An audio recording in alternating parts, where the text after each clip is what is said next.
ఆన్‌లైన్‌లో Google meet ద్వారా join అయిన ప్రతి ఒక్కరికి, సహోదరులందరికీ ప్రభువైన యేసుక్రీస్తు నామంలో మీకు శుభాభివందనములు తెలియజేస్తున్నాను. సో, ఈరోజు మన ప్రార్థన అంశము లేదంటే ప్రార్థన శీర్షికను మనం ఆధారం చేసుకొని మనము అయితే మన జీవితంలో మొట్టమొదటిగా మనము ఏ విధంగా దేవుడి పైన ఆధారపడాలి? తదుపరి ఏ విధంగా మనం ప్రార్థన చేసి దేవుని దగ్గర నుంచి మనం పొందుకోవాలి అనే అంశాన్ని బట్టి మనము కొద్ది నిమిషాలు దేవుడు నడిపించే దాన్ని బట్టి మనము ఆహ్, ముందుకెళ్దాం. ముందుగా మనము లేఖనాలను లేదంటే దేవుడు మనతో మాట్లాడక ముందు will look unto the Jesus. మనం ప్రభు వైపు చూసి ప్రభు సహాయాన్ని కోరుకుందాం. ప్రార్థన చేసుకుందాం. ప్రియగల తండ్రి, జీవగల దేవా, యేసుక్రీస్తు ప్రభువా, మాకు దేవుడుగాను, మాకు రాజుగాను, తండ్రి ప్రభా మాకు స్నేహితుడుగాను, ప్రభా మాకు అన్నగాను మీరు ఉంటూ వచ్చినందుకే స్తోత్రములు. ప్రియ తండ్రి, మా పరిస్థితులను బట్టి మీరు మాతో మాట్లాడే దేవుడవు. అంత మాత్రం కాదు, మా అక్కర్లను బట్టి మీరు తీర్చే దేవుడవు. అంత మాత్రం కాదు తండ్రి ప్రభా, ఏ నిరీక్షణ లేనప్పుడు, నిరీక్షణ కోల్పోయినప్పుడు, నిరీక్షణకు ఆధారమైన మీ వైపు చూస్తా వస్తే మీరు మా యొక్క పరిస్థితుల నుంచి మీరు విడిపించే దేవుడుగా మీరు మా జీవితంలో ఉంటూ వచ్చినందుకై స్తోత్రములు. తండ్రి, జ్ఞాపకం చేసుకోండి బలహీనైన నన్ను, తండ్రి ప్రభు ఎన్నికలైన నన్ను నేను తగ్గించుకుంటున్నాను. మీ శిలువ సాధన మరుగుపరుచుకొని నేను మీ వైపు చూస్తున్నాను. అయితే జ్ఞాపకం చేసుకోనండి ప్రభు, ఇక్కడ మాట్లాడుతున్నది నేను కాదు, కేవలం ఒక బూరగా మాత్రమే నన్ను వాడుకోండి ప్రభు. అవసరమైన మాటకు నా యొక్క మాటలను, నా యొక్క తలంపులను, నా యొక్క ఆలోచనలను తండ్రి ప్రభు, నా యొక్క నాలుకను మీ ఆధీనంలో ఉంచుకోనమని సహాయము దయచేస్తున్నామని, ఎవరైతే తండ్రి ప్రభు ఆశతో ఎవరైతే జాయిన్ అవుతా వచ్చినారో ఇక గూగుల్ మీట్ ద్వారా వాళ్ళతో మాట్లాడండి, వాళ్ళని దర్శిస్తున్నామని సహాయం దయచేస్తున్నామని మీకే మహిమ ఘనత ప్రభావములు చెల్లించుకుంటూ ప్రభు మీ వైపు చూస్తూ మీ సహాయాన్ని కోరుకుంటూ యేసు నామంలో ప్రార్థిస్తున్నాను తండ్రి, ఆమేన్.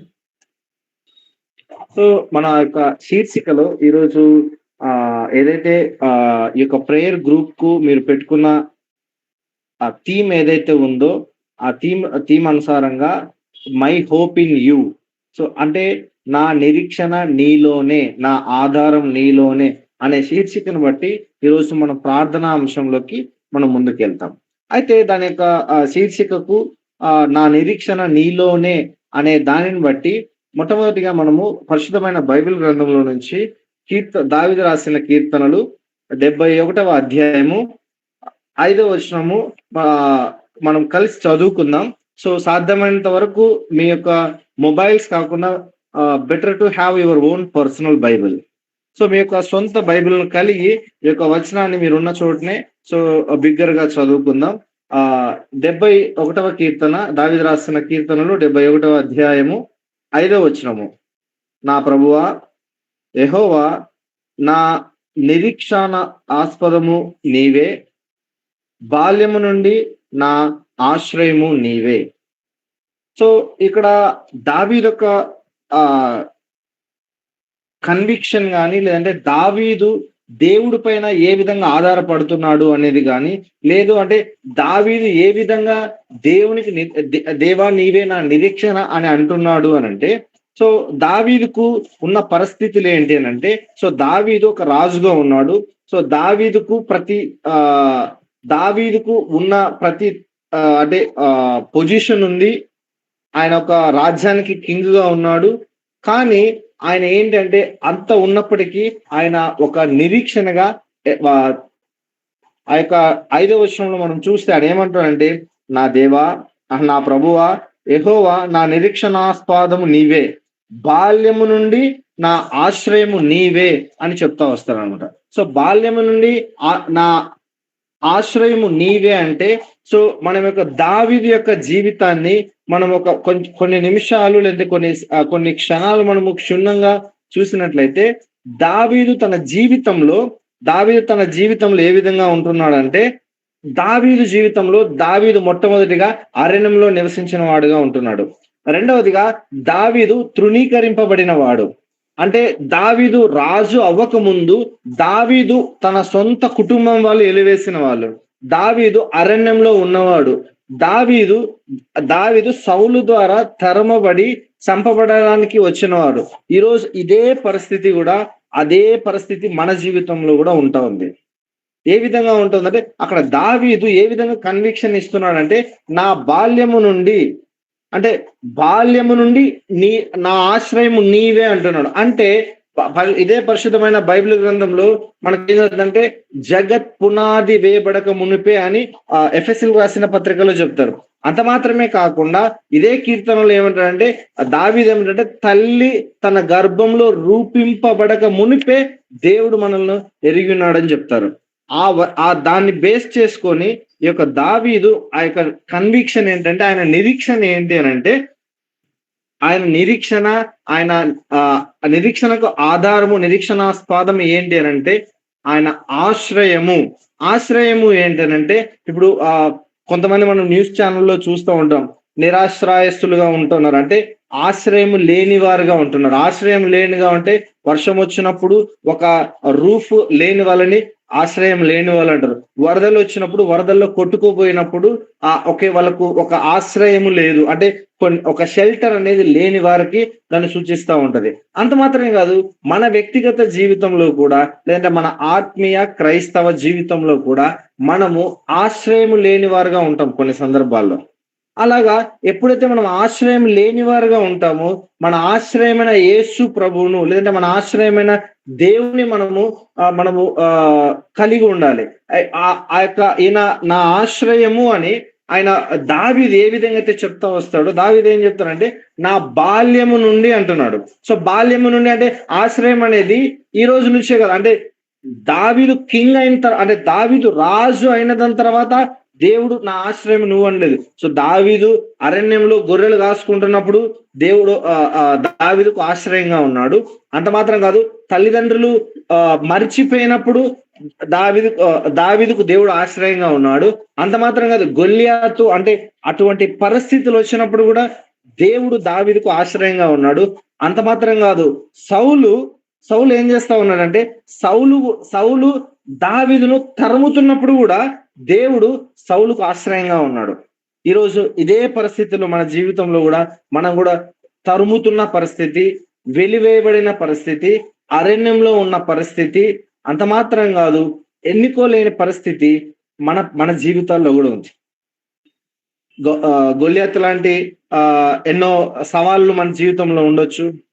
సౌలు లాంటి తరిమే ఎన్నో మన జీవితంలో పరిస్థితులు ఉండొచ్చు. అంత మాత్రం కాదు, మన సొంత వారే, అంటే రిలేషన్షిప్స్ అవ్వచ్చు, తల్లి అవ్వచ్చు, తండ్రి అవ్వచ్చు, అన్న అవ్వచ్చు, అక్క అవ్వచ్చు, చెల్లి, లేదంటే మన రిలేషన్స్, ఎవరైతే మన రిలేషన్స్ ఉన్నారో వాళ్ళు కూడా మనల్ని మర్చిపోయి ఉండొచ్చు ఒకానొక పరిస్థితిలో.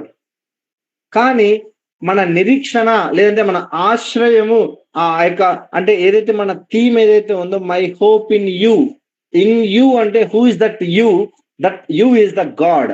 ఆ గాడ్ ఎవరంటే ఇక్కడ దావీదు డిక్లేర్ చేస్తా ఉన్నాడు ఏంటంటే, బాల్యము నుండి నా ఆశ్రయము నీవే. దాని నిరీక్షణ, మై హోప్ అంటే ఆ మొదటి 5వ అధ్యాయము మొదటి లైన్ లో చెప్తాను, నా ప్రభువా యెహోవా నా నిరీక్షణాస్పాదము నీవే, my hope is you and my hope in you. నా నిరీక్షణ నీవే, నా నిరీక్షణ నీలోనే అని దావీదు కూడా తన జీవితంలో చెప్తా వస్తాడు. అదే రీతిలో మనము బైబిల్ గ్రంథంలో నుంచి కొన్ని విషయాలు మనం జ్ఞాపకం చేసుకున్నట్లయితే, సో దావీదు తన జీవితంలో ఏ విధంగా అయితే ఆ యొక్క పరిస్థితులు గుండా వెళ్తా వచ్చినాడు, ఈ రోజు కూడా మన విశ్వాసము కానీ, లేదంటే స్టూడెంట్స్ గా కానీ మన పరిస్థితులు ఎలా ఉందంటే, అంటే ప్రభువా నా నిరీక్షణ నీలోనే అని చెప్పేదానికంటే ముందు మన జీవితంలో కొన్ని సమయాల్లో మన హృదయము ఒక ప్రశ్న అడుగుతుంది. ఏమైనా ప్రశ్న అడుగుతుంది అంటే, ప్రభువా ఇంకెంత కాలము, అంటే ఆ నిరీక్షణ మనం కోల్పోయినప్పుడు మన పరిస్థితులు ఎట్లుందంటే, ప్రభువా ఇంకెంత కాలం ఈ సమస్య ఉంటది, లేదంటే ఎంతకాలం ఈ కన్నీళ్ళు ఉంటది, ఎంతకాలం ఈ ఎదురు చూపు ఉంటది, లేదంటే ఇంకా ఒక అదే చదువు అయిపోయిన వాళ్ళంటే ఎంతకాలము ఈ యొక్క ఉద్యోగం ప్రయత్నంలో మేము ఎదురు చూడాలి, లేదంటే ఎంతకాలం కుటుంబ సమస్యలు మేము ఎదుర్కోవాలి, లేదా ఎంతకాలం ఆర్థిక ఫైనాన్షియల్ ఒత్తిడి అనేది మన చూడాలి, ఎంతకాలం సంబంధాల్లో బాధ, అంటే రిలేషన్షిప్స్ లో బాధ, లేదంటే ఎంతకాలం కొంతమంది వివాహాల కోసం ఎదురు చూసి ఎంతకాలము, అంటే మన నిరీక్షణ దావీదుకి ఏ విధంగా అయితే నిరీక్షణ ఉందో, ఆ నిరీక్షణను మనం కోల్పోయినప్పుడు, లేదా ఆ నిరీక్షణకు మనము మర్చిపోయినప్పుడు మనలో ఇటువంటి ఆలోచనలు వస్తాయి. అంటే ఇంకెంతకాలము సమాధానం అంటే మన ప్రార్థనకు సమాధానం రాకపోవడము, లేదంటే బయటకు మనం నవ్వుతా ఉండడము, అంత మాత్రం కాదు చదువుకుంటూ ఉండడము, ఉద్యోగం చేస్తూ ఉండొచ్చు. అంటే మన పరిస్థితులు ఏంటంటే బయటకు మనము నవ్వుతా ఉంటాం. అంటే చూడడానికి బయటకు ఫ్రేమ్‌లో నవ్వుతా ఉంటాం. స్క్రీన్ వెనకాల మన బాధలన్నీ ఇలా ఉంటాయి. అయితే మనం నవ్వుతా ఉంటాము. లేదంటే ఉద్యోగం చేస్తా ఉండొచ్చు. లేదా మనం చదువుకుంటా ఉండొచ్చు. అంత మాత్రాన మన స్నేహితులతో మనం నవ్వుతా మాట్లాడొచ్చు. కానీ మనలోని ఒక హృదయం అనేది, ఒక హృదయంలో ఒక బాధ అనేది ఉంది. సో అటువంటి బాధలు కలిగిన ఒక 5 మంది వ్యక్తులను మన పరిశుద్ధమైన బైబిల్ గ్రంథంలో ఎగ్జాంపుల్‌గా చూసుకొని, వాళ్ళు ఏ విధంగా అంటే ఆధారమైన యేసు ప్రభు, అంటే ఆధారానికి కర్త అయిన యేసు ప్రభు, ఆధారాన్ని అంటే ఆధారము ఏంటి అంటే మనము పుట్టక మునుపే మన జీవితాన్ని, లేదంటే మన బతుకును, మన జీవన పరిమాణాన్ని మొత్తము ఆయన లిఖితం చేసిన యేసు ప్రభు, ఆ యొక్క ఆధారము ఆధారమైన యేసు ప్రభుని మనం ఏ విధంగా ఆశ్రయించాలి? అంటే మన శరీరంలో మనం ఉంటాం. అంటే ఈ పరిస్థితులను బట్టి, ఉద్యోగాలను బట్టి, లేదంటే చదువులను బట్టి, స్టూడెంట్స్ ఫెయిల్ అవ్వడంను బట్టి, లేదంటే మ్యారిటల్ లైఫ్‌లో, రిలేషన్‌షిప్స్‌లో ప్రాబ్లమ్ వచ్చేదాన్ని బట్టి మనము ఆ యొక్క నిరీక్షణను కోల్పోతామని. సో ప్రస్తుతం ఉన్న పరిస్థితుల్లో ఇవి చాలా మంది ఫేస్ చేస్తున్న ఛాలెంజెస్. అయితే మనకు మొట్టమొదటిగా మనము మన పరిస్థితుల్లో ఆయన నిరీక్షణను ఏ విధంగా మనము ఎదుర్కోవాలి అంటే, మొట్టమొదటిగా పరిశుద్ధమైన బైబిల్ గ్రంథంలో నుంచి రోమీయులకు రాసిన పత్రిక 4వ అధ్యాయము 18-21 వచ్చే వరకు మనం గమనించినట్లయితే, రోమీయులకు రాసిన పత్రిక 4వ అధ్యాయము 18-21 వరకు మనము గమనించినట్లయితే, సో అక్కడ విషయం ఏంటంటే, అక్కడ ఆ యొక్క అధ్యాయము, లేదంటే ఆ యొక్క 3 వచనాలు మనకు దేన్ని సూచిస్తా ఉందంటే, అబ్రహాము యొక్క విశ్వాసతను బట్టి సూచిస్తా ఉంది. అంటే అబ్రహాము ఆ నిరీక్షణ ఎట్లుందంటే, అబ్రహాము పరిస్థితుల కంటే దేవుడు గొప్పవాడని చూపిస్తా ఉన్నాడు. ఈ రోజు కూడా ఒకవేళ నిరీక్షణను కోల్పోయి, ఆధారం లేకుండా ఒకవేళ నువ్వు వింటా ఉన్నావేమో ప్రియ సహోదరి, సహోదరుడా. సో నీకు ఆధారమైన నీ పరిస్థితుల కంటే గొప్ప దేవుడైన దేవుడు ఈరోజు మనకు ఈ యొక్క రోమీయులకు రాసిన పత్రికలో మనకు జ్ఞాపకం చేస్తా ఉన్నాడు. విషయం ఏంటంటే, ఆ యొక్క 18వ వచనంలో చూస్తే, నీ సంతానం ఇలా ఉండునని చెప్పిన దాన్ని బట్టి తాననే అనేక జనములను తండ్రి నిరీక్షణకు ఆధారం లేనప్పుడు అతను నిరీక్షణ కలిగి నమ్మెను. అక్కడ ఏంటి అంటే, అబ్రహాము విషయంలో నిరీక్షణ అసలు మృతతుల్యమైన పరిస్థితి. అసలు అబ్రహాముకు ఆ యొక్క కుమారుడు అనే కాన్సెప్ట్ లేదు. అంటే ఆ యొక్క మెడికల్ టెర్మినాలజీలో ఇప్పుడు ప్రస్తుతం ఉన్న ఈ రోజు ఉన్న నవేడేస్ ఉన్న మెడికల్ టెర్మినాలజీ ప్రకారం చూస్తే 35 లేదంటే 40 ఇయర్స్, మాక్సిమం 45 ఇయర్స్ అయితే ఎవరికి ఆ యొక్క కన్సీవ్ అవ్వడం ఉండదు. కానీ ఆ యొక్క మృతతుల్యమైన పరిస్థితుల్లో కూడా దేవుడు అబ్రహాముకు వాగ్దానం చేస్తా వచ్చినాడు. దేవుడు అబ్రహాముకు ఒక వాగ్దానం ఇస్తా వచ్చినాడు. అంత మాత్రంగా ఆ వాగ్దానం కొన్ని సంవత్సరాలు గడిచిపోతా వచ్చింది. పరిస్థితులు చూస్తానున్నాడు. వాగ్దానం నెరవేరే అవకాశం కనిపించలేదు. సో అటువంటి పరిస్థితిలో మానవ దృష్టిలో అది అసాధ్యమని కనిపించింది. కానీ ఇక్కడ చూస్తే ఇక్కడ 20వ వచనంలో ఏమని ఉందంటే, అవిశ్వాసము వలన దేవుని వాగ్దానం గురించి సందేహింపక, అంటే అన్డౌట్ఫుల్ థింగ్స్, అంటే మనకు దేవుడు ఒక విషయాన్ని బట్టి ఒక నిరీక్షణ, లేదంటే ఒక వాగ్దానము, లేదంటే ఒక ఆధారము మనకు చూపిస్తా వచ్చినప్పుడు మనము సందేహింపకుండా ఉండాలి. ఉండాలంటే అదే మత్తయి రాసిన సువార్తలు అనుకుంటాం, లేదా మార్కు రాసిన సువార్తలో కూడా. సో మార్కు రాసిన సువార్తలను, మత్తయి రాసిన సువార్తలను యేసుక్రీస్తు ప్రభు వారు శిష్యులతో చెప్తా వస్తాడు. శిష్యులు ఒక సూచక క్రియను చేయకపోతే యేసుక్రీస్తు ప్రభు వారి దగ్గరకు వచ్చి, మేము ఇది ఎందుకు చేయలేము, మా పరిస్థితి ఏంటి అని అంటే, యేసుక్రీస్తు ప్రభు వారు ఏం చెప్తారంటే, మీలో విశ్వాసము అంటే దేవుని మీద ఆధారపడము, అంటే అక్కడ ఏమైనా ఉంటదంటే, ఇక్కడ కూడా మన రోమీయులకు రాసిన పత్రికలో 4వ అధ్యాయంలో 20వ వచనంలో చూస్తే అక్కడ ఏముంటదంటే, ఆ యొక్క వాగ్దానం గురించి మనం ఏంటంటే సందేహింపక. అదే మత్తయి రాసిన సువార్తలో లేదంటే మార్కు రాసిన సువార్తలో మనం గమనించినట్లయితే అక్కడ సందేహింపని విశ్వాసం గురించి చెప్తాడు. ఇక్కడ వాగ్దానం గురించి సందేహింపక అంటాడు. అంటే అన్‌డౌట్‌ఫుల్ థింగ్స్, అంటే ఎప్పుడైతే మనకు దేవుడు ఒక వాగ్దానం ఇస్తా వస్తాడో అటువంటి పరిస్థితుల్లో గూడా మనము దేవుణ్ణి అంటే దేవుని పైన మన నిరీక్షణ ఆస్పాదం, అంటే నిరీక్షణకు ఆధారమైన యేసు ప్రభువు వైపు మనము చూస్తే ఆ యొక్క అబ్రహాము తన జీవితంలో ఏ విధంగా అయితే ఆహ్, వాగ్దానం పొందుకొని వాగ్దానం ద్వారా ఆ యొక్క ఫలాన్ని చూస్తా వస్తాడు. మన జీవితంలో గూడా ఆ విధంగా మనం చూస్తా రావచ్చు. ఏంటంటే అబ్రహాము తను చూస్తున్న పరిస్థితుల కంటే తనతో మాట్లాడిన దేవుని ఎక్కువ నమ్ముతా వచ్చినాడు. మనం గూడా ఈరోజు మన పరిస్థితులు ఎంతైనా ఉండొచ్చు. కానీ దేవుడు నీతో ఎన్నో సార్లు నేను జ్ఞాపకం చేస్తా వచ్చినాడు. వాక్యం ద్వారాను, పాటల ద్వారాను, విశ్వాసుల ద్వారాను, లేదంటే సేవకుల ద్వారాను, పాస్టర్స్ ద్వారాను ఎన్నో సార్లు నీతో, లేదంటే నువ్వు వ్యక్తిగతంగా నీ వ్యక్తిగతంగా దేవుని వాక్యాన్ని నువ్వు డెవోషన్ అంటే నువ్వు చదువుకునేటప్పుడు కూడా దేవుడు ఎన్నో సార్లు నీతో మాట్లాడుతూ వచ్చినాడు. అంటే నీ చుట్టూన్న పరిస్థితుల కంటే దేవుడు అంటే నీతో మాట్లాడిన దాన్ని బట్టి, ఎందుకంటే అబ్రహాము కూడా అదే పరిస్థితిలో ఉన్నాడు. అంటే తను చూస్తున్న పరిస్థితుల కంటే తనతో మాట్లాడిన దేవుణ్ణి ఎక్కువగా నమ్ముతా వచ్చినాడు. అదే విశ్వాసం అంటే సమస్య లేదని చెప్పుకోవడం కాదు. విశ్వాసం అంటే సమస్య ఉంది, కానీ దేవుడు ఆ సమస్య కంటే గొప్పవాడని చెప్పడం. సో ఇక్కడ నేను ఒక యూత్ మీటింగ్ లో ఒక బ్రదర్ వాక్యం చెప్పేటప్పుడు నేను ఒకటి విన్నాను.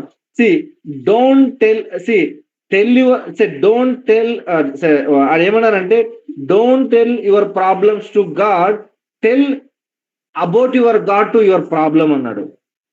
అంటే సో నీ ప్రాబ్లమ్స్ ఏంటి అని అంటే నీ ప్రాబ్లమ్స్ కి నీ దేవుడు ఎవరో చెప్పాలి, కానీ నీ దేవుడికి నీ ప్రాబ్లమ్స్ చెప్పొద్దు అంటాడు అనమాట. ఇక్కడ పరిస్థితి కూడా అంతే. ఏంటంటే సమస్య ఉంది, కానీ నా దేవుడు సమస్య కంటే గొప్పవాడు అని చెప్పడము, సో అది ఆధారానికి, నిరీక్షణకు ఆధారకరమైన ఉంటది.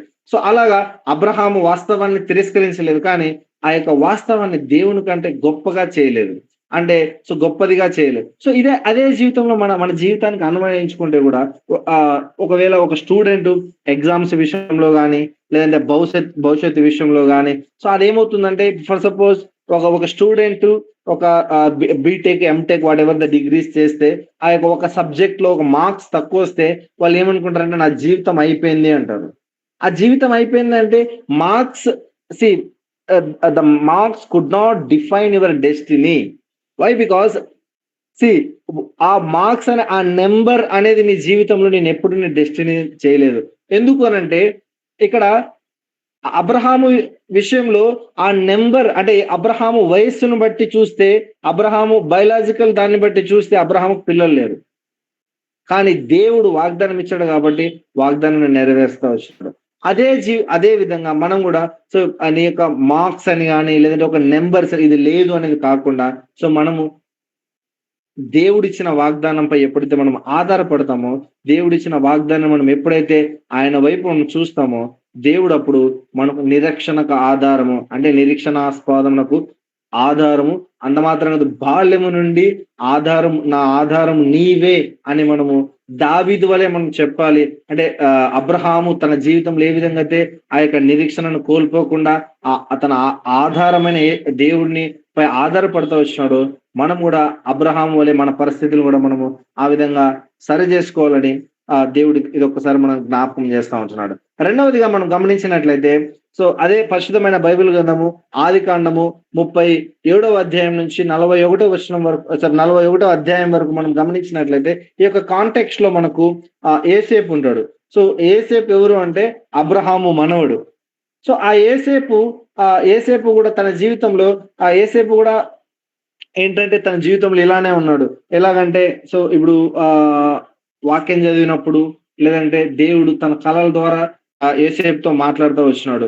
ఏసేపు తన కళల ద్వారా దేవుడు ఏసేపుతో కళల ద్వారా మాట్లాడుతూ వచ్చినాడు. అంత మాత్రం కళ వచ్చిన వెంటనే రాజభవనం రాలేదు, అంత మాత్రం కాదు. సో మొట్టమొదటిగా కళల ద్వారా మాట్లాడినప్పుడు, అంటే అక్కడ ఏం చేస్తారంటే నువ్వు ఇలా ఆ కళలో దేవుడు ఏసేపుకు క్షుణ్ణంగా చూపిస్తాడు. నువ్వు ఈ విధంగా రాజుగా ఉంటావు, అందరూ నీ దగ్గరకు వస్తారని చూపిస్తే ఇమ్మీడియట్ గా దేవుడు కళ్ళు తెరిచి చూసేలోపు దేవుడు ఆ యొక్క ఏసేపును ఉన్నతమైన శిఖరాల్లో అంటే కింగ్ పొజిషన్ లో ఉంచలేదు. అక్కడ ఏం చేస్తా వచ్చినట్టే మొట్టమొదటిగా ఏసేపును గుంటలో పడేస్తా వచ్చినారు. రెండవదిగా తర్వాత బానిసత్వానికి గురి చేస్తా వచ్చినారు. మూడవదిగా ఆయన మీద తప్పుడు ఆరోపణ చేస్తా వచ్చినారు. అంత మాత్రం కాదు, దాని తర్వాత ఆయన చెరసాల్లో వేస్తా వచ్చినాడు. సో ఏసేపు ఇలా అడిగి ఉండొచ్చు. సో అదే విషయంలో మా దేవాన్ని వరవైతే నాకు ఈ కళ ఇచ్చినావే, సో నువ్వు ఇచ్చిన కళ ఏమైంది అంటే మనం కూడా ఇట్లా దేవాన్ని ఇచ్చిన వాగ్దానం ఏమైంది, నీ అంటే మీరు మాకు ఆధారంగా ఇచ్చిన వాక్యం ఏమైంది అని మనం కూడా క్వశ్చన్ చేయొచ్చు. అదే విధంగా ఏసేపుడు ఈ విధంగా క్వశ్చన్, నువ్వు కళ ఇచ్చావు కదా, నీవు ఇచ్చిన కళ ఏమైంది, నేను తప్పు చేయకపోయినా ఎందుకు ఈ శ్రమ అంటే ఆ యొక్క ఏసేపు జీవితంలో కూడా ఏ విధంగా ఉందంటే ఆయన ఎప్పుడు తప్పు చేయలేదు, ఎక్కడ తప్పు చేయలేదు. తప్పు చేయాల్సి వచ్చిన పరిస్థితి వచ్చినప్పటికీ కూడా ఆయన తప్పు చేయలేదు. తన అన్నులు తను తృణీకరిస్తా వచ్చినాడు, తన అన్నులు గుంటలోకి వేస్తా వచ్చినారు. అంత మాత్రం కాదు, వాళ్ళు ఒకరికి అమ్మ వేయబెడతా వచ్చినాడు, గుంటలో బానిసత్వానికి వెళ్తా వచ్చినాడు. దాని తర్వాత తప్పుడు ఆరోపణ, ఆయన చేయని తప్పుకు ఆరోపిస్తూ వచ్చినాడు. దాని తర్వాత చెరసాలలోకి వేస్తా వచ్చినాడు. అయితే కానీ దేవుడు చెరసాలలో దేవుడు ఆ ఏసేపును మర్చిపోలేదు, ఏసేపు వచ్చిన కళను గురించి మర్చిపోలేదు. అక్కడ ఏం జరిగిందంటే దేవుడు ఏదైతే ఆధారంగా వచ్చినాడో ఇవన్నీ పరిస్థితులు మన జీవితంలో కూడా గుంటలో వేయబడిన పరిస్థితి ఉండొచ్చు, లేదంటే మనల్ని అమ్మి వేయబడిన బానిసత్వంలో పరిస్థితి అయిండొచ్చు, లేదంటే ఇటువంటి ఏసేపు తన జీవితంలో వెళ్ళిన పరిస్థితుల్లో మనం కూడా వెళ్ళొచ్చు. వ్యక్తిగతంగా అవ్వచ్చు, కుటుంబంగా అవ్వచ్చు, లేదంటే ఆ చర్చిగా అవ్వచ్చు. మనం ఇటువంటి పరిస్థితుల్లో వెళ్తా ఉండొచ్చేమో. అయితే ప్రభు ఈ రోజు మనకు జ్ఞాపకం చేసేది ఏంటంటే ఏసేపును మర్చిపోని దేవుడు. ఏసేపు గురించి గొప్ప విషయంలో చెప్పేది ఏంటంటే మీరు 39వ అధ్యాయంలో మీరు గమనించినట్లయితే ఆదికాండము 39వ అధ్యాయంలో మీరు గమనించినట్లయితే 39వ అధ్యాయంలో మీరు దగ్గర చాలా చూస్తే చాలా చోట్ల ఏం చెప్తారంటే దేవుడైన యెహోవా ఏసేపునకు తోడై ఉన్నందున అంటే first he gave the promise. So then అంటే ఫస్ట్ దేవుడు ఆయనకు ఒక కళ ద్వారా మాట్లాడుతూ వచ్చినాడు. ఆ కళను ఏంట ఆయన వెళ్తా వచ్చినాడు. కానీ మధ్యలో ఎన్నో పరిస్థితులు వచ్చినప్పటికీ కానీ ప్రతి పరిస్థితుల్లో అంటే అమ్మివేయినప్పుడు కానీ, లేదంటే గుంటలో వేసినప్పుడు కానీ, లేదంటే బానిసత్వంలోకి వెళ్ళినప్పుడు కానీ, లేదంటే అపనింద వచ్చినప్పుడు కానీ, లేదంటే అంత మాత్రం చెరసాలలో వేసినప్పుడు కానీ ప్రతి పరిస్థితుల్లో దేవుడు యేసేపునకు తోడుగా ఉన్నాడు. అదే దేవుడు తోడుగా ఉన్న దేవుడు, తోడు అంటే ఏంటంటే ఆధారము. ఇప్పుడు మీకు విలేజెస్ లో నాకే ఆధారం లేదండి అంటే మామూలుగా ముసలి వాళ్ళు కానీ, లేదంటే తల్లిదండ్రులు లేని పిల్లలు కానీ ఏమంటారంటే నాకు ఏ ఆధారం లేదండి అంటారు. ఏ ఆధారం లేదు అనంటే ఇదే ఏసేపు పరిస్థితిలో కూడా ఏసేపు గుంటలో వేసినప్పుడు ఏసేపుతో ఎవరు లేరు, అంటే ఫిజికల్ గా పర్సన్స్ ఎవరు లేరు. ఏసేపు అమ్మి వేయబడినప్పుడు, బానిసత్వంలో లేదంటే చెరసాలలో వేయబడినప్పుడు, లేదా అబద్ధముగా సాక్ష్యం వచ్చినప్పుడు ఎవ్వరూ ఏ మనుషులు లేరు, ప్రతి ఒక్కరు నిందిస్తా వచ్చినారు. కానీ ఆ పరిస్థితిలో నిరీక్షణకు ఆధారమైన యేసుక్రీస్తు ప్రభు యేసేపుతో ఉన్నాడు. ఈరోజు అదే పరిస్థితిలో మనం కూడా ఏదైనా నింద అవ్వచ్చు, చేయని తప్పు కావచ్చు, లేదంటే ఎవరైనా మనల్ని తృణీకరించవచ్చు, లేదంటే ఎవరైనా మన పరిస్థితిలో అంటే మనల్ని అన్యాయంగా మనల్ని లేని చోట మన గురించి అబద్ధంగా చెప్పవచ్చు. ఇప్పుడు అదే ఏసేపు విషయంలో అదే జరిగింది. అబద్ధ సాక్ష్యం జరుగుతూ వచ్చింది. అంటే కొన్ని చేయని తప్పులకు కూడా శిక్ష అనుభవిస్తూ వచ్చినావేమో. ప్రియ సహోదరి సహోదరుడా, ప్రభుని జ్ఞాపకం చేసేది ఏంటంటే ఏసేపునకు తోడై ఉన్న దేవుడు నీకు కూడా తోడై ఉన్నాడు. ఈరోజు జ్ఞాపకం చేస్తా ఉన్నాడు. ఏసేపునకు నిరీక్షణకు ఆధారమైన దేవుడు ఈరోజు అదే నిరీక్షణకు ఆధారమైన దేవుడు నీకు కూడా తోడుగా ఉన్నాడని ప్రభు ఈ రాత్రి నీతో స్పష్టంగా చెప్తా ఉన్నాడు. అంత మాత్రం కాదు, మనం మూడవదిగా చూసినట్లయితే సో సమయ అద్దుబాటును బట్టి మనం కొంచెం తొందరగా వెళ్తాం. సో మూడవదిగా చూసినట్లయితే ఇదే ఆధారము అనే మన కాంటెక్స్ట్ లో మనం చూస్తూ వచ్చినప్పుడు మొట్టమొదటిగా అబ్రహామునకు ఆధారం ఏంటంటే దేవుడిచ్చిన వాగ్దానము. ఏసేపునకు ఆధారం ఏంటంటే దేవుడిచ్చిన కళ. అంత మాత్రం కాదు, అబ్రహాముకు వాగ్దానంతో కూడా దేవుడు ఉన్నాడు. అందుకనే ఆ వాగ్దానాన్ని విశ్వసించాడు కాబట్టి విశ్వాసాలకు తండ్రి అయితే వచ్చినాడు. అంటే ఎటువంటి అది జరగదు అన్న పరిస్థితిలో దేవుడు తన జీవితంలో గొప్ప కార్యాలు ఈరోజు ఆయన పేరిట, అంటే ఆయన తరతరము పేరిట ఒక ఒక దేశమే ఉంది ఆయన మనవడు పేరు మీద. అదే విధంగా అంత మాత్రం కాదు, యేసేపు విషయంలో కూడా. యేసేపు విషయంలో కూడా కళనిచ్చింది దేవుడే, కళతో మాట్లాడింది దేవుడే. అంత మాత్రం కాదు, ఆయనకు తోడుగా ఉన్నది కూడా దేవుడే. ఎక్కడ కూడా వాళ్ళ అన్నలు చంపుదాం అనుకున్నారు యేసేపుని, కానీ జరగలేదు. అంత మాత్రం కాదు, బానిసత్వంలో చూసుకొని పని చేసుకుందాం అనుకుంటే జరగలేదు. అంత మాత్రం కాదు, ఆమె అబద్ధంగా చెప్తా వచ్చింది, కానీ దానికి తగ్గ నింద గాని, శిక్ష గాని, ఒకవేళ చెరసాల్లో వేశారేమో గాని, ఎటువంటిది గాని, ఒక్క చిన్న గీత అయినను, దెబ్బ అయినను యేసేపు పడలేదు. ఎందుకంటే దేవుడు యేసేపునకు తోడై ఉన్నాడు. అదే దేవుడు నీకు నాకు కూడా తోడై ఉన్నాడని ఈ రాత్రి కాల సమయంలో ప్రభు జ్ఞాపకం చేస్తున్నాడు. మూడవదిగా మనం చూసినట్లయితే మార్కు రాసిన సువార్త 4వ అధ్యాయము, మార్కు రాసిన సువార్త 4వ అధ్యాయము 35 నుంచి 41 వచనం వరకు మనము గమనించినట్లయితే, సో అక్కడ మార్కు రాసిన సువార్త 4వ అధ్యాయము 35 నుంచి 41 వరకు మనం గమనించినట్లయితే, ఇక్కడ కూడా పరిస్థితి ఏంటంటే, సో యేసుక్రీస్తు ప్రభువారు సో అక్కడ సాయంకాలం అయినప్పుడు ఆయన అంటే అద్దరికి పోదాం అనేసి ఆయన ఒక చిన్న దోణిలో వెళ్తా ఉంటాడు. దోణిలో వచ్చినప్పుడు యేసు ప్రభు అలిసిపోయి తల వాల్చుకుంటాడు. అంటే అక్కడ తల వాల్చుకున్నాడు అంటే అంటే కొద్దిసేపు సేద తీర్చుకుంటా ఉన్నాడు. అయితే నిద్రించుచుండెను. సో 38వ వచనంలో చూస్తే, సో అక్కడ ఏమైందంటే, నిద్రించుచుండెను, వారాయనను లేపి, బోధకుడా మేము నశించిపోవచ్చున్నాము, నీకు చింత లేదా అన్నాడు. అయితే అక్కడ విషయం ఏంటంటే 37వ వచనంలో చూస్తే పెద్ద తుఫాను రేగింది జీవితంలో. అంటే ఆ యొక్క ఓడలో, యేసు ప్రభు ఉన్న ఓడలో కూడా తుఫాను రేగింది. కానీ వాళ్ళు తుఫానుకు భయపడ్డారు, కానీ యేసు ప్రభు మీద నిరీక్షణ ఉంచలేదు. మనం కూడా యేసు ప్రభు మన జీవితంలో ఉండొచ్చు. మన దగ్గర any different versions of Bibles ఉండొచ్చు. మన దగ్గర డిఫరెంట్ పెద్ద పెద్ద సేవకులు మన దగ్గర ఉండొచ్చు. మనమే పాస్టర్లుగా ఉండొచ్చు. మనమే సేవ చేయొచ్చు. మనమే ఒక మాదిరిగా ఉండొచ్చు. యేసు ప్రభు మన జీవితంలో లేకపోతే, యేసు ప్రభుని మనము ఆ యొక్క ఆధారమైన యేసు ప్రభుని మనం గ్రహించలేకపోతే, ఆ శిష్యులకున్న పరిస్థితి కూడా మనకు అలానే వస్తుంది. అక్కడ శిష్యులు ఏం చెప్తారంటే, బోధకుడా మేము నశించిపోతుంటే నీకు చింత లేదా అంటారు. అంటే యేసు ప్రభు చింత లేకుండా ఉన్నాడా? అదే ఫిలిప్పీయులకు రాసిన పత్రికలో, ఎఫెసీయులకు రాసిన పత్రికలో ఏమంటే, మీ చింత యావత్తు నా మీద వేయుడు అంటాడు. అంటే మన చింతలను భరించే దేవుడు. అలాంటి దేవుణ్ణి మనం కూడా ఈరోజు మనం ఇదే ప్రశ్నిస్తాం, దేవా ఈరోజు నా పరిస్థితులు, ఈరోజు నా జీవితంలో ఈ పరిస్థితి వచ్చింది కదా, నీకు చింత లేదా, నీకు పట్టింపు లేదా, నువ్వు ఉన్నావా, అసలు ఉన్నావా, నువ్వేం చేస్తున్నావు అని ఇలా ఎన్నోసార్లు మనం ప్రశ్నించిన రీతిలో ఉన్నాం. కానీ మనం ఆధారమైన యేసు ప్రభుని మనం గుర్తిస్తా వచ్చినామా?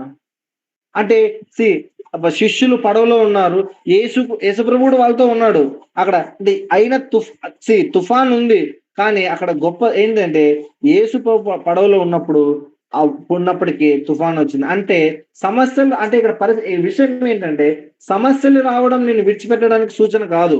అంటే ప్రార్థిస్తున్నప్పటికీ కష్టాలు రావచ్చు, లేదంటే నువ్వు దేవుని నమ్ముకున్నప్పటికీ కష్టాలు రావచ్చు, కానీ దేవుని వెంబడిస్తున్నప్పటికీ నిరాశలు రావచ్చు.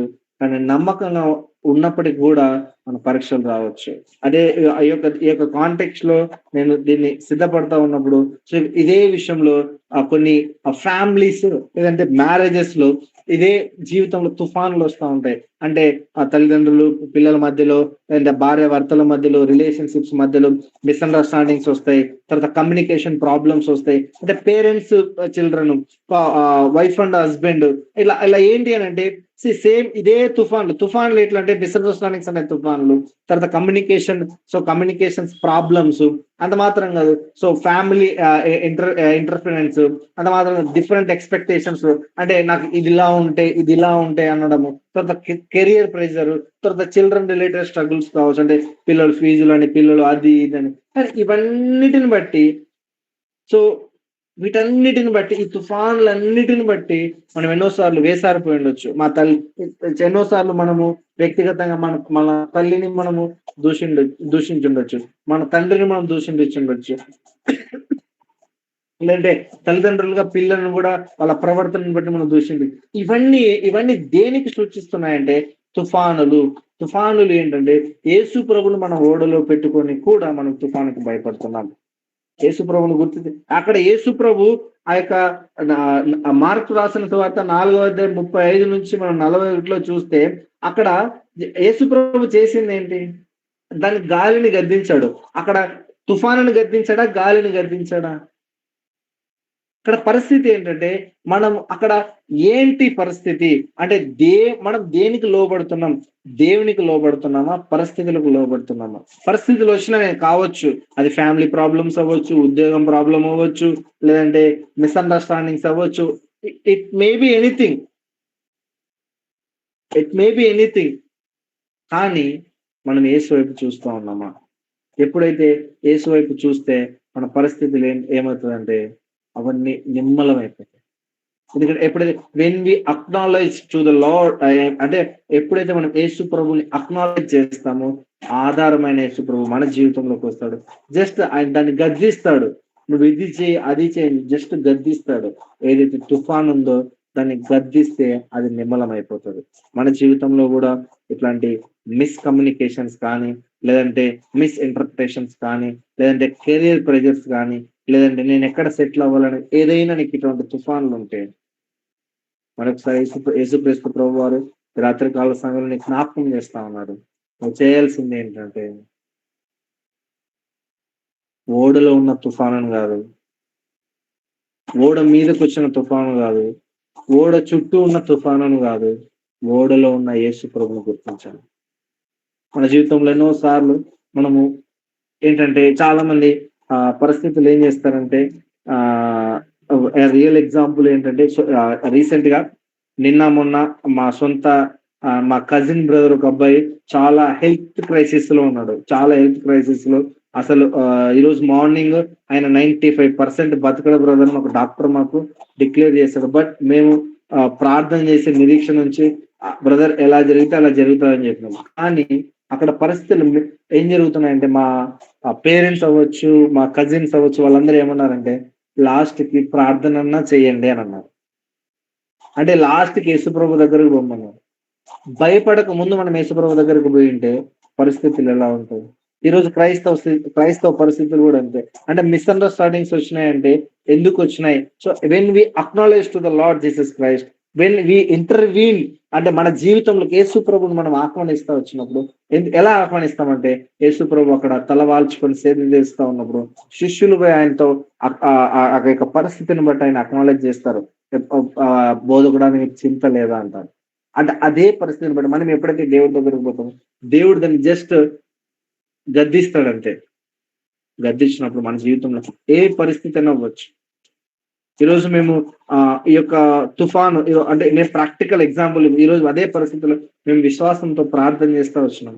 దేవుడు టు బి హానెస్ట్ చెప్తున్నాను.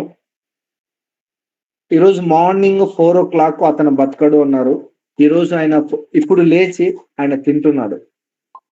హి is in the ventilator. So why? Because మేము కొంతమంది యేసు వైపు మేము చూస్తా వచ్చినాం. డాక్టర్స్ వైపు కాదు, ఆ పరిస్థితిని వైపు కాదు. సో దేవుడు దాన్ని అనుమతించలేదు. ఇదే పరిస్థితులు ఆహ్, పడవ తుఫాను జీవితం మన జీవితంలో అయితే అదే తుఫాన్ పడవ తిరిగి పడొచ్చు. కానీ పడదు. ఎందుకంటే ఆ పడవలో యేసు ప్రభు ఉన్నాడు.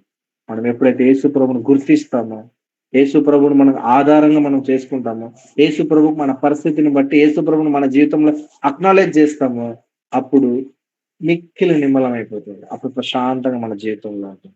అది ఫ్యామిలీ ప్రెషర్స్ అవ్వచ్చు, మ్యారిటల్ ఇష్యూస్ అవ్వచ్చు, whatever the problems, parents to children, children's to parents, wife and husband, any problem ఎప్పుడైతే మనం యేసు ప్రభువుని ఇంటర్వ్యూన్ చేస్తా వచ్చినామో వాటన్నిటిని నిమ్మలమైతా వస్తుంది. సో దీన్ని బట్టి మనం మన జీవితంలో నిమ్మలమయ్యే పరిస్థితిని బట్టి మనము జ్ఞాపకం చేసుకోవాలి. అయితే నాలుగవదిగా మనం 3 విషయాలు చూస్తూ వచ్చినాం. నాలుగవదిగా మనం గమనించినట్లయితే ఇది అంటే నా నిరీక్షణకు ఆధారము. మనం 71 కీర్తన 71 కీర్తన 5వ వచనంలో మనం చూస్తా వచ్చినప్పుడు అదే పరిస్థితిలో మనం ఇంకొక వ్యక్తిని బైబిల్ గ్రంథంలో నుంచి మనం చూసినట్లయితే ఆ యొక్క వ్యక్తి ఏంటంటే సో ఆయన పేరు యాకోబు. యాకోబు విషయంలో కూడా ఇదే జరుగుతూ వచ్చింది. సో, యాకోబు మీరు ఇక్కడ మనం పైన ముగ్గురు విషయాలు చూస్తే, పైన 3 విషయాల్లో డిఫరెంట్ క్యారెక్టర్స్ ఉన్నాయి. ఒకాయనేమో విశ్వాసానికి తండ్రి అయినాడు. ఇంకొక ఆయనేమో నిరీక్షణకు అంటే అంటే అసలు ఆహ్, దేవుడు అతనికి తోడుగా ఉన్నాడు. ఇంకొక పరిస్థితిలో దేవుడే అందులో ఉన్నాడు. ఒకాయనకేమో దేవుడు వాగ్దానం ఇచ్చినాడు. ఇంకొక విషయంలో దేవుడు వాళ్ళకి తోడుగా ఉన్నాడు. ఇంకోటి దేవుడే వాళ్ళ జీవితంలో ఉన్నాడు. ఇంకో మూడో వ్యక్తిని మనం చూస్తే నిజమైన జీవితంలో మన జీవితంలో గూడా ఇటువంటి పరిస్థితులు మనం గూడా ఎన్నో సార్లు వెళ్తా వచ్చినాం. ఏంటంటే యాకోబు పరిశుద్ధమైన బైబిల్ గ్రంథంలో నుంచి ఆదికాండం 32వ అధ్యాయము 9-12 గాని, 24-30 వరకు మీరు సమయం ఉన్నప్పుడు మీరు చదువుకోండి. అది చదువుకున్నప్పుడు యాకోబు ఏం చేస్తా వచ్చినాడు మొట్టమొదటిగా తన అన్నను మోసం చేస్తా వచ్చినాడు. తన తల్లిదండ్రులను మోసం చేస్తా వచ్చినాడు. మనం కూడా ఎన్నో సార్లు మన పరిస్థితులను బట్టి మనం ఎంతో అసలు యాకోబు అంటే మోసగాడు. ఎంత మందిని మోసం చేస్తా వచ్చినాడంటే ఫస్ట్ తండ్రి కళ్ళు గొప్పుతా వచ్చినాడు. అన్నకు అన్న దగ్గర అన్నం పెట్టి, చిక్కుడుగాయలు పెట్టి జ్యేష్ఠత్వాన్ని తీసుకుంటా వచ్చినాడు. అంటే యాకోబు జీవితంలో ఎక్కడ కూడా సరైన జీవితం గాదు. యాకోబు జీవితం అబ్రహాం జీవితం వలె లేదు. యాకోబు జీవితం యోసేపు జీవితం వలె లేదు. కానీ యాకోబు జీవితం మోసకరమైన జీవితం. మన జీవితం గూడా ఆ విధంగా ఉండొచ్చేమో. లేదా మన జీవితంలో కూడా అనేకులు ఆ విధంగా ఉండొచ్చేమో. కానీ ఇక్కడేంటంటే ఆ యొక్క 32వ అధ్యాయంలో మనం గమనించినట్లయితే ఆదికాండంలో యాకోబు తన అన్నయ్యైన ఏశావును కలవబోతా ఉన్నప్పుడు అతని గతం అతని ముందుకు వచ్చినట్లయితే అక్కడ యాకోబు భయపడతా వచ్చిండు. తన కుటుంబం ఏమవుతుందనే భయం, తన పరిస్థితులు ఏమవుతుందనే భయం. ఇక్కడ పరిస్థితి ఏంటంటే ఆ యొక్క 32వ అధ్యాయం 24 నుంచి మనం గమనించినట్లయితే ఆదికాండం 32వ అధ్యాయము 24 వచనం నుంచి చూస్తే అక్కడ ఏంటంటే యాకోబు ఒక్కడు మిగిలిపోయాడు. మన జీవితాల్లో కూడా మనం ఒక్కరిగా మిగిలిపోవచ్చు. అంత మాత్రం కాదు. అక్కడ 25వ వచనం 24 అక్కడ విషయం ఏంటంటే 27వ వచనం 24వ వచనంలో చూస్తే యాకోబు ఒక్కడుగా మిగిలిపోయాడు. ఒక్క నరుడు కూడా తెల్లవారు వరకు అతనితో పెనుగులాడెను.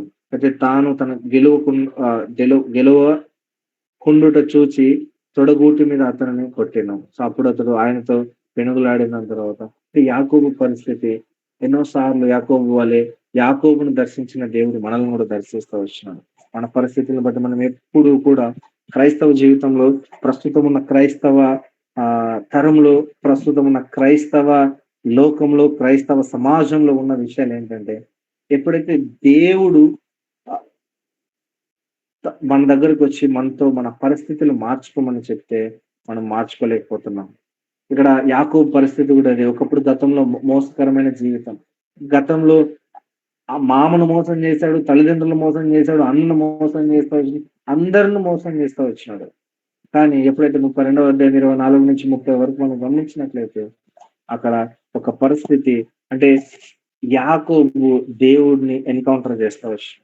So when Jacob encounter with the Lord, the things has been changed. మన జీవితంలో కూడా మన వ్యక్తిగత జీవితంలో కూడా మనం యేసు ప్రభువుని లేదంటే దేవుడిని తండ్రిని మనం ఎదుర్కొన్నప్పుడు యాకోబు జీవితంలో మొత్తం మారిపోయినాయి. ఈరోజు క్రైస్తవ జీవితంలో కూడా అనేకులు యేసు ప్రభు దగ్గరకు వస్తారు గాని యేసు ప్రభు చెప్పిన రీతిలో జీవించట్లేదు. యేసు ప్రభు దగ్గరకు వస్తారు గాని వాళ్ళ పరిస్థితులు అలా ఉండట్లేదు.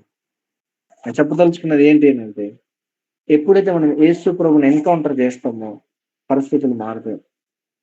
దీని ఎగ్జాంపుల్ నేను కొన్ని యేసు ప్రభుని ఎదుర్కొన్న సమరయ స్త్రీ తన జీవితాన్ని మార్చుకుంది. యేసు ప్రభుని ఎదుర్కొన్న పౌలు తన జీవితాన్ని మార్చుకున్నాడు. యేసు ప్రభుని ఎదుర్కొన్న యాకోబు తన జీవితాన్ని మార్చుకున్నాడు. మార్చుకున్న దాని తర్వాత మార్చుకున్న ఆయన పేరిట ఒక దేశమే ఉంది ఈరోజు. యాకోబు ఇక మీద నువ్వు యాకోబు కాదు ఇశ్రాయేలు అన్నాడు. ఈరోజు ఇజ్రాయెల్ దేశం ప్రపంచంలోనే ప్రఖ్యాతిగాంచిన దేశం.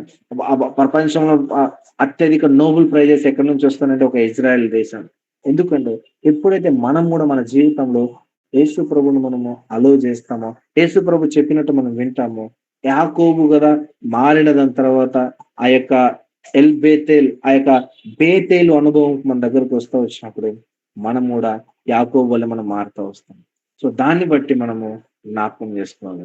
సో మన జీవితంలో కూడా, ప్రార్థన జీవితంలో కూడా మనము కూడా ఇప్పటి నుంచి నేను చెప్పదలుచుకున్నది ఏంటంటే, so what ever the prayer meeting you conducted in your platform called my hope in you. ఈ యొక్క ప్లాట్‌ఫార్మ్‌లో మీరు ప్రార్థన చేస్తూ వచ్చినప్పుడు, ఇక్కడ విషయాలేంటంటే, దేవా అక్కడ యాకోబు ప్రార్థన చేసిందేంటంటే, నన్ను మార్చు, నా పరిస్థితిని మార్చడం లేదు. నువ్వు ఆశీర్వదిస్తే తప్ప నేను ఇక్కడి నుంచి పోనన్నాడు. మనం కూడా అదే కండిషన్‌లో మనం ప్రార్థన చేయాలి. నువ్వు నన్ను బాగు చేస్తే తప్ప. ఎంతో మంది ప్రార్థనలు, దేవా ఆయన్ని ముట్టు, ఈయన బాగుపరచు, ఈయన స్వస్థపరచు. ఇక్కడ పరిస్థితులేంటంటే, అక్కడ యాకోబు ఎవ్వరి గురించి పెనుగులాడలేదు. యాకోబు దేవుడితో ఒక్కడే పెనుగులాడుతూ వచ్చినాడు. యాకోబు దేవుడి దగ్గర యాకోబు గురించి మాత్రమే పెనుగులాడుతూ వచ్చినాడు. మనం గూడా అంటే ఇక్కడ నేను ఒకరి గురించి ప్రార్థన చేయడం తప్పు అని నేను చెప్పట్లేదు. ముఖ్యంగా మనం ఎలా ఉన్నాము? దేవుని సన్నిధిలో మన పరిస్థితి ఎలా ఉంది? సో, అంటే మన జీవితం ఎలా ఉంది? అంటే మనము ఈ యొక్క ప్రేయర్ మీటింగ్‌కి రాకముందే సినిమా చూసేసి ఇక్కడ ప్రేయర్ మీటింగ్ రావడం. రేపు సాటర్‌డే అయితే నైట్ సినిమా చూసి సండే మార్నింగ్ చర్చ్‌కెళ్ళడం. ఇటువంటి పరిస్థితులు దేవుడు యాక్సెప్ట్ చేయడు. విషయం ఏంటనంటే ఆ యొక్క యాకోబు ఒప్పుకున్నాడు. నీ పేరేమన్నాడు? యాకోబు. యాకోబు అంటే మోసగాడు. అంటే ఆయన ఒప్పుకున్నాడు. ఒప్పుకున్న దాని తర్వాత యాకోబు జీవితం మారిపోయింది. మన జీవితం కూడా అలా మారిపోవాలని దేవుడు ఆశిస్తా ఉన్నాడు. మనము యాకోబు మారిన జీవితం వల్ల మనం ఉండాలని దేవుడు ఆశిస్తా ఉన్నాడు. ఎందుకంటే ఎ ఎ ప్ర పత్రికల్లోను యేసుప్రభు ఏంటంటే తన పోలిక చొప్పున ఉండడానికి మనం పిలుస్తా వచ్చినాడు. క్రైస్తవులు మనము ఈ ప్రేయర్ మీటింగ్ లో జాయిన్ అయిన మనము కూడా క్రీస్తు వలె మనం ఉండవాలి. క్రీస్తు వలె మనం జీవించినట్లు ఏ విధంగా అయితే యాకోబు మారిన తర్వాత తన జీవితం ఎలా ఉందో మన జీవితం కూడా అలా ఉండాలని యేసుప్రభు ఆశిస్తా ఉన్నాడు. ఆ ఆధారము ఎప్పుడైతే మనం ఆ ఆధారమైన యేసుప్రభు దగ్గరికి ఇటువంటి ప్రేయర్ మనం తీసుకెళ్తా వచ్చినామో మన నిరీక్షణకి వెళ్ళిపోతాం. సో చివరిగా ఒక్కటి చెప్పేసి నేను మన నిరీక్షణ ఏంటి అనంటే హెబ్రీయులకు రాసిన పత్రిక ఒక్క వచనం చదివేసి నేను ఆ ఈ యొక్క వాక్యాన్ని ముగిస్తున్నాను. సో హెబ్రీయులకు రాసిన పత్రిక 6వ అధ్యాయము 19వ వచనం. సో హెబ్రీయులకు రాసిన పత్రిక 6వ అధ్యాయము 19వ వచనం. సో అక్కడ ఏంటంటే ఈ నిరీక్షణ నిశ్చలమును స్థిరమైన మన ఆత్మకు లంగరు వలె నుండి తెరలోపల ప్రవేశించుచున్నది. సో దేవుని వాక్యము సో నిరీక్షణకు ఒక లంగరు వంటిది. లంగరును పోలుస్తుంది. సో ఓడకు లంగరు ఎప్పుడు అవసరం? సో తుఫాను వచ్చినప్పుడా? లేదా మన జీవితంలో కూడా మనుషులు అంటే మనుషులు మారినప్పుడు అంటే ఆ లంగరు అనంటే ఎప్పుడంటే అంటే మారే స్వభావం లేకుండా సో యేసుక్రీస్తు ప్రభువారు కూడా ఎప్పటికి కూడా మారని దేవుడు. ఆయన ఏమంటాడంటే ప్రకటన గ్రంథంలో నిన్న, నేడు, నిరంతరము ఏకరీతిగా ఉన్నాడు. ఆల్ఫా ఒమేగా అయిన దేవుడు. సో మన నిరీక్షణ ఆధారము అంటే 71వ కీర్తనలో 5వ వచనం ప్రకారము మన నిరీక్షణ ఎవరు అంటే యేసు ప్రభువు. ఆ నిరీక్షణ ఎప్పటి నుంచి అంటే ఆయన బాల్యం నుండి అంటాడు. అదే ఇంగ్లీష్ ట్రాన్స్లేషన్ చూస్తే యవన కాలం నుంచి అంటాడు. సో ప్రియ యవన సహోదరి సహోదర ఈ బాల్యకాలం నుంచి అయితే ఈ ఈ రోజు నుంచి అయితే నా నిరీక్షణ, నా ఆధారము యేసు ప్రభు మాత్రమే. అటువంటి నిరీక్షణలోకి, అటువంటి అక్నాలెడ్జ్ లోకి ఎప్పుడైతే మనం వస్తామో మన పరిస్థితిలో అబ్రహాము కదా చూడని ఏ విధంగా అయితే చూడలేదు, ఏ విధంగా అయితే తన జీవితంలో ఇది పొందుకోవాలనుకుంటున్నాడో ఆ విధంగా పొందుకొని ఈరోజు విశ్వాసాలకు తండ్రి అయినాడు. అంత మాత్రం కాదు, ఏసేపుకు ఏదైతే ఆ కలగన్నాడో ఆ కళను నెరవేరేంత వరకు దేవుడు తోడుగా ఉన్నాడు. అంత మాత్రం కాదు, ఓడలో శిష్యులు ఎంతో తుఫానులు జీవితంలో ఎన్నో తుఫానులు వచ్చినప్పటికీ వాళ్ళు చెదిరిపోలేదు. అంత మాత్రం కాదు, 4వది మనం చూసినట్లయితే యాకోబు జీవితంలో కూడా మన జీవితం మనం మార్చుకుంటే యేసుప్రభు మనతో. 5వదిగా మనం చూస్తే యేసుప్రభు మారడు అనే దానికి హెబ్రీయులకు రాసిన పత్రిక 6వ అధ్యాయం 19వ వచనం ప్రకారం మనం గమనించినట్లయితే అటు రీతిలో మనకు మన నిరీక్షణకు ఆధారమైన దేవుడు మనతో మాట్లాడతాడు, మనతో ఉంటాడు, మనలో ఉంటాడు, మన దగ్గర ఉంటాడు, మన జీవితాలను మారుస్తాడు. ఆయన ఎప్పటికి మారని దేవుడని ఈ యొక్క 5 కోణాల్లో దేవుడు మన నిరీక్షణ మై హోప్ ఇన్ యూ అనే ఆ థీమ్‌ని బట్టి మన జీవితంలో అబ్రహాం వలె, యేసేపు వలె, శిష్యుల వలె, యాకోబు వలె మన నిరీక్షణకు ఆధారమైన దేవుడు ఎప్పటి మారని దేవునికి మనము ఆయన మన ఆధారము, మన నిరీక్షణ ఆయన మీద ఉంచితే ఆయన మనల్ని ఎప్పుడు సిగ్గుపరచకుండా ప్రతి విషయంలో మనకు నిరీక్షణకు ఆధారంగా ఉండి, దావీదుకు కదా ఏ విధంగా అయితే ప్రతి పరిస్థితుల్లో వెంటాడే పరిస్థితులు కావచ్చు, ప్రతి పరిస్థితుల్లో దావీదు కదా ఏ విధంగా అయితే తోడుగా ఉన్నాడో, అదే రీతిలో ఈరోజు మనల్ని కూడా అదే తోడుగా, అదే రీతిలో ఉంచడానికి ప్రభు సిద్ధంగా ఉన్నాడు. అయితే నిర్ణయం నీది. నిర్ణయించుకో. నీ ఆధారం ఎవరు? నీ నిరీక్షణ ఎవరు అని. సో ప్రభు యొక్క వాక్యాన్ని దీవించును గాక. ఒకవేళ నీ యొక్క తీర్మానము ఈ రోజు నుంచి నిరీక్షణ, ఆధారము నాకు యేసు ప్రభువులోనే అని విశ్వసించినట్లయితే మీకోసం మేము ప్రార్థన చేస్తాం. మీరు ప్రార్థనలో ఏకీభవించండి. దేవుడు యొక్క తన వాక్యాన్ని దీవించును గాక. ఆమేన్. Praise the lord.